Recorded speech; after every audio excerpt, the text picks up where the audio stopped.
Coucou les amis, salut les petits loups.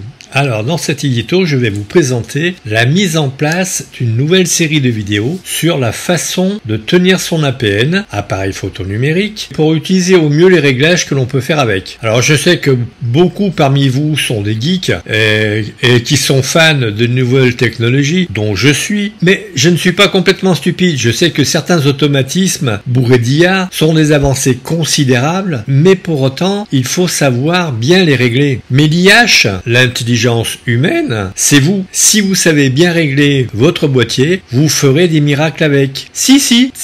À une époque, j'étais capable de dire quel était le couple vitesse-diaphragme pour une sensibilité donnée, quelles que soient les conditions climatiques. Et puis par fainéantise, et puis quand les technologies sont arrivées avec les cellules performantes, j'ai arrêté de me casser la tête. Mais attention, prenez garde à l'IA. Cela ne fait pas tout. Un autofocus rapide, c'est super. C'est un véritable atout. C'est évident. Mais pour autant, il faut savoir le régler. Mais un véritable atout est de savoir bien régler sa profondeur de champ. Si vous faites par exemple un réglage où vous avez 50 mètres de profondeur de champ, ce sera beaucoup plus efficace qu'un autofocus qui va yoyoter, par exemple. Il m'a fallu 2 ans pour découvrir des réglages pointus sur l'autofocus de mon Z6 II. Alors c'est pas faute d'avoir cherché des bons réglages, mais il y a tellement de réglages possibles et qui s'entrecroisent que c'est en cherchant sur le Z8 que j'ai trouvé les réglages pour mon Z6 II.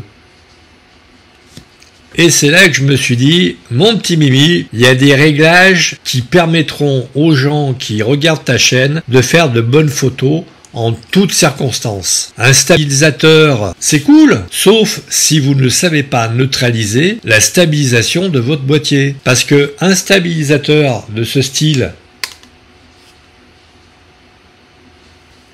c'est bien, mais la stabilisation du boîtier vient contrecarrer celle de ce gadget.